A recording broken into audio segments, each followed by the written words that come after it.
अगर इस्लाम टेरर फैलाने वाला मजहब नहीं होता, अगर इस्लाम टेररिज्म का हुक्म देने वाला मजहब नहीं होता, अगर इस्लाम दहशतगर्दी का हुक्म देने वाला मजहब नहीं होता, अगर इस्लाम आतंकी मजहब नहीं होता, तो क्या कश्मीर में लाखों पंडितों को मारकर बेघर किया जाता? क्या लाखों पंडितों का कत्लेआम होता? नहीं होता। अगर इस्लाम दहशतगर्दी नहीं सिखाता तो क्या मुंबई में आतंकी हमले होते? नहीं होते। अगर इस्लाम टेररिज्म का मजहब नहीं होता, आतंकी मजहब नहीं होता, तो क्या पाकिस्तान में इतने सारे हिंदुओं में से सिर्फ इतना सारा हिंदू रह जाता? नहीं रहता। ये कैसा मजहब है जो 4 शादियों की बात करता है, 12-12, 14-14 बच्चों की बात करता है, तलाक, हलाला, औरतों पर जुल्म, शदीद गर्मियों के मौसम में औरतों को बुर्कों में ढक कर उनको कैद कर दिया जाता।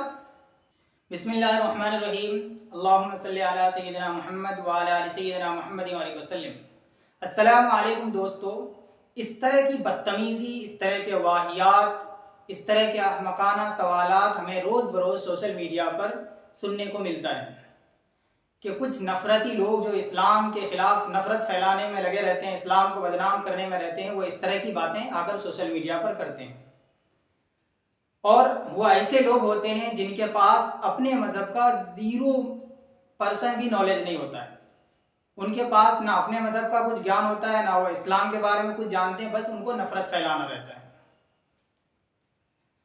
तो उन्हीं में से कुछ ऐसे सवालात हैं जो वाहियात किस्म के, उनमें से कुछ सवालों का मैं आज इस वीडियो में जवाब देने की कोशिश करूँगा। इंशाअल्लाह मेरे जवाबात लाजवाब होंगे। ये तो आपने सुना होगा कि जब सीधी उंगली से घी ना निकले तो क्या करना पड़ता है? उंगली को टेढ़ी करना पड़ता है। तो ऐसा ही मैं आज कुछ करने वाला हूँ। देखिए, उनमें से एक सवाल ये होता है कि हमारे नबी हज़रत मोहम्मद सल्लल्लाहु अलैहि वसल्लम ने 11 शादियाँ की थी। 11, क्योंकि उनके पास कुछ तो नॉलेज है नहीं। तो हाँ, पहले मैं बता दूं कि हमारे नबी हज़रत मोहम्मद सल्लल्लाहु अलैहि वसल्लम की 11 बीवियाँ थीं। सबसे पहला जो निकाह हुआ था हमारे नबी हज़रत मोहम्मद सल्लल्लाहु अलैहि वसल्लम का, वह हज़रत खदीजतुल कुबरा रज़ी अल्लाह ताला अन्हा से। दूसरा निकाह हज़रत सौदा रज़ी अल्लाह ताला अन्हा से। तीसरा हज़रत आयशा रज़ी अल्लाह ताला अन्हा से। और चौथा हज़रत हफ्सा रज़ी अल्लाह ताला अन्हा से। पाँचवा हज़रत ज़ैनब बिनते जहश रज़ी अल्लाह ताला अन्हा से, ज़ैनब बिनते खुज़ैमा रज़ी अल्लाह ताला अन्हा से। और छठा हज़रत उम्मे सलमा रज़ी अल्लाह ताला अन्हा से। सातवां हज़रत ज़ैनब बिनते जहश रज़ी अल्लाह ताला अन्हा से। हज़रत जवेरिया रज़ी अल्लाह ताला अन्हा से। नौवां हज़रत सफ़िया रज़ी अल्लाह ताला अन्हा से। और 10वां हज़रत उम्मे हबीबा रज़ी अल्लाह ताला अन्हा से। और 11वां हज़रत मैमूना रज़ी अल्लाह ताला अन्हा से। तो ये 11 जो नाम आपने सुने, ये उम्महातुल मोमिनीन है, अज़वाजे मुतहरात है, तमाम औरतों में सबसे अफजल औरत है, मुक़द्दस औरतें हैं। और हमारे नबी सल्लल्लाहु अलैहि वसल्लम की ये 11 बीवियों के नाम हैं। अब लोगों को इस पर एतराज़ है। वैसे ज़्यादातर लोगों को एतराज़ नहीं है। जो पढ़े लिखे लोग हैं या मजहबी लोग हैं वो इस तरह की बात नहीं करेंगे। जो नफ़रती लोग हैं वही इस तरह करते हैं। तो खैर, बहरहाल अगर मैं कुछ वजूहात बताऊं तो उनको समझ में नहीं आएगा, इसलिए उनके लिए ज़रा सा एक ये वीडियो देख लीजिए। कर लिया, टोटल विवाह हो गए 16,108 विवाह संपन्न हुए। ये इतने सारे विवाह भगवान के द्वारिका में हुए। अब भगवान के 16,108 विवाह हुए। सबसे पहले बेटे हुए, तो भगवान ने भी 16,108 विवाह किए। एक नहीं, 16,108 विवाह, जिसमें कल आपने श्रवण किया कि प्रथम विवाह भगवान ने रुक्मिणी जी के साथ किया। देख लिया आपने, श्री कृष्ण जी की 16,108 बीवियां थी। और मुसलमान अगर 4 शादियां कर ले तो गलत। खैर, इस पर मैं बाद में आऊँगा, किसी वक्त मैं तफसील से इस पर बात करूँगा। तो हमारे नबी सल्लल्लाहु अलैहि वसल्लम की 11 बीवियाँ थी और श्री कृष्ण की एक 16,108। वैसे इन दोनों वीडियो में, दोनों बातों में कोई कॉन्ट्रडिक्शन नहीं है, कोई लॉजिकल बात नहीं है कि उन्होंने 16,000 की इसलिए हमारे नबी सल्लल्लाहु अलैहि वसल्लम ने 11 बीवियाँ यानी 11 शादियाँ की। ऐसा कुछ नहीं है। उन्होंने क्यों की थी, कोई अच्छी बात होगी। और आप सल्लल्लाहु अलैहि वसल्लम ने क्यों की, सारे वजूहात हैं, लेकिन सारे बेस्ट हैं, बेस्ट रीज़न हैं। क्योंकि हमारा अकीदा है कि हमारे नबी हज़रत मोहम्मद सल्लल्लाहु अलैहि वसल्लम ने जितने भी काम किए, यानी जब से दुनिया बनी है और जब तक ये दुनिया बाकी रहेगी, इन पूरे टाइम में जितने भी अच्छे काम होंगे, जितने भी अच्छे कारनामे होंगे और जो भी अच्छे कारनामे हैं, उनमें सबसे बेस्ट क्वालिटी जो है वो हमारे नबी हज़रत मोहम्मद सल्लल्लाहु अलैहि वसल्लम की है। तो खैर, इनमें से एक सवाल, इन्हीं में से एक ये भी आता है कि हमारे नबी हज़रत मोहम्मद सल्लल्लाहु अलैहि वसल्लम ने 9 साल की बच्ची से शादी की थी। अगर मैं ये कहूँ कि शायद ये हो कि 1400-1500 साल पहले 9 साल की बच्चियों का शादी कराना यह अरबों का रिवाज था, लेकिन इनको समझ में नहीं आएगा। या फिर आप अभी भी इस ज़माने में भी देख सकते हैं कि 9 साल की लड़की को अगर देखेंगे आप अरबों की, तो आपको ऐसा लगेगा कि ये 17-18 साल की लड़की है। लेकिन ये सारी बातें मेरा जवाब नहीं है। चलो, अगर मैं ये कहूँ तुमसे, यानी उनसे जो लोग नफरत फैलाते हैं, कि अगर राम जी होते, इस वक्त राम जी होते दुनिया में, और तुम्हारे घर में तुम्हारी बेटी या कोई बहन 11 साल की, 10 साल की, 9 साल की होती, तो क्या तुम ये चाहते कि हमारी बहन की या मेरी बेटी की शादी राम जी से हो जाए? क्या तुम ये चाहते कि ये बेस्ट या नोबल अवार्ड मेरे किस्मत में आ जाए, ये अवार्ड मुझे मिल जाए, राम जी से मेरी रिलेशनशिप हो जाए, रिश्तेदारी हो जाए? चाहते तुम? चाहते ना?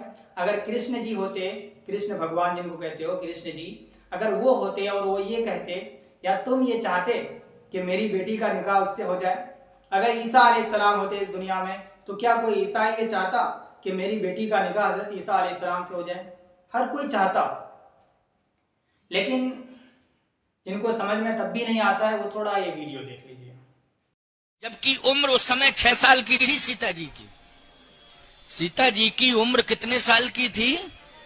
6 साल की। आप कहोगे महाराज क्या बोल रहे हो आप? अरे हम ठीक ही बोल रहे हैं, खराब गलत गड़बड़ बोल रहे हैं क्या? 6 साल की। हाँ, भगवान राम में और सीता जी में 9 वर्ष का अंतर। 15 वर्ष की अवस्था राम जी की है विवाह के समय, और 6। देख लिया, राम जी की जो शादी हुई थी सीता जी से, सीता जी की उम्र क्या थी उस वक्त?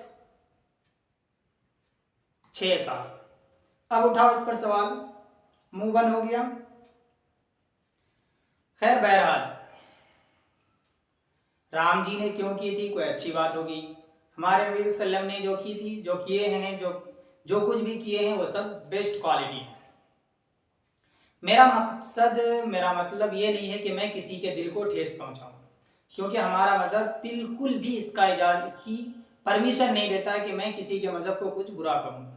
लेकिन जिन लोगों के समझ में नहीं आता है, ये उन लोगों के लिए था, इसलिए ये वीडियो दिखाना ज़रूरी था।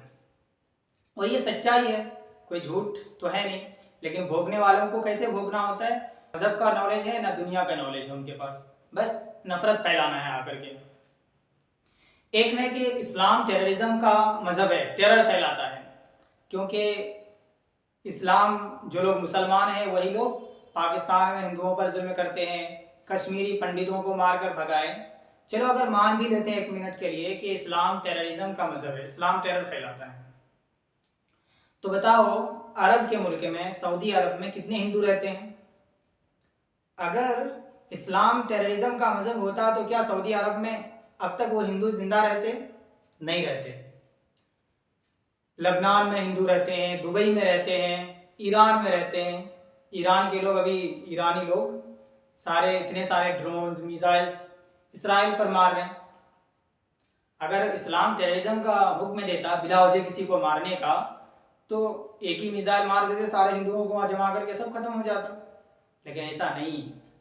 कभी ऐसा देखने को मिला कि 4-5 शेख लोग आकर एक हिंदू भाई को हमारे वहाँ घेर लिया और कहा, या हबीबी, बोलती कि नहीं बोलती अल्लाह अकबर, नहीं तो मैं तुमको मार देती जान से? ऐसा तो नहीं हुआ ना। हमारे मुल्क में ऐसा देखने को मिलता है कि 4-5 भगवा कलर के कपड़े पहनकर 4-5 लोग एक मुसलमान भाई को आकर घेर लेते हैं और कहते हैं, बोलो जय श्री राम के नारे। होता है कि नहीं होता? ये रियलिटी है भाई साहब। और कभी भी आपने ये सुना, चलो पूरी दुनिया की किसी मस्जिद से कभी ये ऐलान हुआ कि चलो निकलो, अनबिलीवर्स को मारो, हिंदुओं को मारो, कत्ले आम करो? ऐसा नहीं हुआ कभी, क्योंकि इस्लाम पीसफुल मज़हब है, पीसफुल रिलीजन है। इस्लाम अमन का मजहब है, प्यार और मोहब्बत का पैगाम देता है।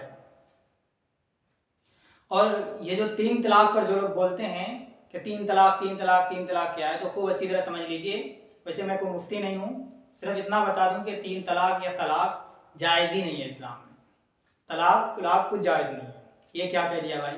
हाँ, बशर्ते कि अगर उन दोनों की लाइफ, उनकी ज़िंदगी बिल्कुल दुश्वार हो जाए, अब ज़िंदगी जीना नामुमकिन हो जाए, एक दूसरे के साथ चल ही ना सके, तो क्या करे भाई? इस्लाम ने एक रास्ता बता दिया, वे बता दिया, एक लॉ बना दिया कि ऐसा करो, तुम अगर नहीं बनती है तो औरत को तुम तलाक दे दो, औरत की नहीं बनती, औरत मर्द से तलाक ले ले और अलग हो जाए।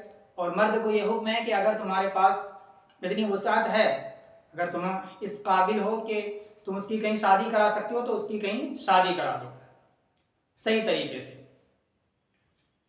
अगर ये सिस्टम ना होता इस्लाम में, तो क्या करते आदमी? अगर ज़िंदगी ना बन पाती, आपस में ना मिलजुल कर रह सकते थे। होता है ना, बहुत सारी शादियां ऐसी होती है जाने में अनजाने में, जो पसंद की नहीं होती है, बाद में मुश्किलात का सामना करना पड़ता है, तो रिश्ते को अलग कैसे करेंगे? तो ये सिस्टम है इस्लाम का। ऐसा तो नहीं करेंगे कि हमारे महान प्राइम मिनिस्टर मोदी जी की तरह ऐसे ही छोड़कर चले जाएंगे। गुजरात वाली भाभी का कुछ पता है? मोदी जी तो पूरे दुनिया इधर उधर घूमते हैं, लेकिन भाभी जी का कुछ पता ही नहीं है कहाँ है नहीं है। तो इस्लाम अगर खुदा ना खास्ता, या मान लीजिए कि उम्मीद करते हैं कि अगर मोदी जी मुसलमान होते तो अपनी बीवी को तलाक दे देते और उनकी कहीं शादी कराते, लेकिन वो हिंदू हैं इसलिए ऐसे ही छोड़ दिए हैं।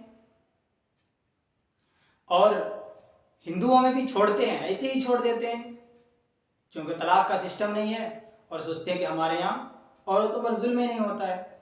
और ये ऐसा करते कौन है? वो हिंदू या वो मुसलमान नहीं जिनके पास नॉलेज है मज़हब का, बल्कि वो जिनको मज़हब से मतलब ही नहीं है, जो अपने अल्लाह पर ईमान नहीं रखते हैं, अपने बनाने वाले की बात नहीं मानती, वो अपनी मनमर्जी करते हैं। तो खैर, बहरहाल मैंने जो भी बातें कही है, मेरी बातों में मेरा मकसद ये नहीं है कि मैं किसी के मज़हब को बुरा कहूँ, बल्कि बस जवाब देना मकसद था उन अनभक्तों को जिनको सिर्फ नफ़रत फैलाना रहता है। और एक हलाला पर बहुत सारे लोग अभी कमेंट करते हैं, हलाला बहुत हलाला हलाला करके इस्लाम को बदनाम करने की कोशिश करते हैं। तो इस पर भी मैं किसी वक्त अच्छी तरह बात करूँगा और खूब अच्छा से इनको नंगा करूँगा। तो रखते हैं आज के लिए इतना ही।